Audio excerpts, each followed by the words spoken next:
ভিডিওটা দেখেই তো বুঝতে পেরেছেন যে আমরা গিয়েছিলাম মেলাতে। আর নাগরদোলায় উঠে তো অবস্থা খারাপ। প্রথমে তো আমরা বিকালে চলে গেলাম, মা মেয়ে আর শাশুড়ি মা মিলে তিনজনে। বিকালেই বেরিয়েছি কারণ রাত্রেবেলা আবার ঠেলা খাবো না মেলাতে, সেই জন্যই রাত্রের আগেই ফিরে আসব। মন্দিরে পৌঁছে গেছি, এখন মন্দিরটা একটু প্রণাম করে বেরিয়ে পড়লাম বাইরে।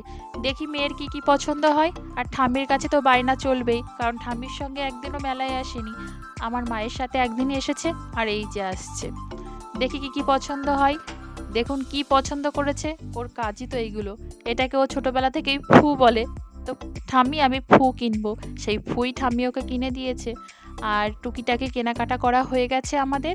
তারপর এখন বাড়ি চলে যাব, কিন্তু আমার বর আবার ফোন করে বলছে যে আমি তোমাদের সাথে মেলায় একটু ঘুরবো। আমি বললাম ঠিক আছে, কারণ মেলা তো শেষ আর দুদিন আছে। আর ওর সাথে একদিনও মেলায় ঘোরা হয়নি, তাই ও আসবে।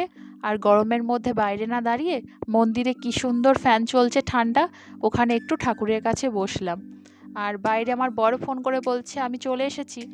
আর ওর সাথে দেখা করতে এসে দেখছি মা বাবা এসে দাঁড়িয়ে আছে, কারণ মা বাবা মেলায় আসেনি, বাজারে একটু দরকার ছিল সেখানে এসেছিল, আর আমাদের দেখে দাঁড়িয়ে পড়েছে। আর দাদানের কাছে তো একটু বায়না হবেই, ওই জন্য দাদান নিয়ে যাচ্ছে, দাদানের কাছ থেকে জিনিস নেবে আর তারপরে বাবার কাছ থেকেও নেবে।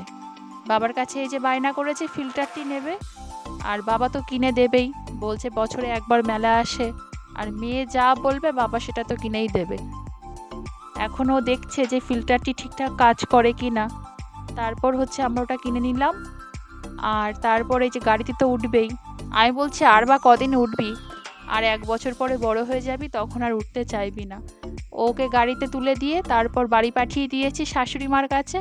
এবার ঘুরবো আমরা দুজন। প্রথমেই নাগরদোলায় উঠে পড়েছি, কারণ খুব ইচ্ছা করছিল। আমি তো এই নাগরদোলায় উঠতেই পারি, কিন্তু প্রায় 2 বছর হয়েছে আমি উঠি না। প্রথমে গল্প করছি হাসছি, খুবই ভালো লাগছিল, কিন্তু যখনই স্পিডটা বাড়ছিল আস্তে আস্তে মাথা ঘোরাও শুরু করলো। আর আমার ওঠা অভ্যাস আছে, কিন্তু 2 বছর যেহেতু উঠি না, ওই জন্যই মাথাটা না আরও ঘুরছিল। তবুও ঠিক ছিল প্রথম প্রথম। আর তারপরে তো চিৎকার চেঁচামেচি শুরু করে দিয়েছি। আর এইদিকে আমার বরমশাই করছে ভিডিও, বলছে তাই কি হয়েছে, আমি একটু এই মুহূর্তটা ফ্রেমবন্দি করি। আমি বললাম ঠিক আছে করো, কিন্তু লাস্টের দিকে যখন খুবই শরীরটা খারাপ লাগছিল, ওর পর রাগ হচ্ছিল। আর আমি বলছি তুমি এখন ফোনটা বন্ধ করো।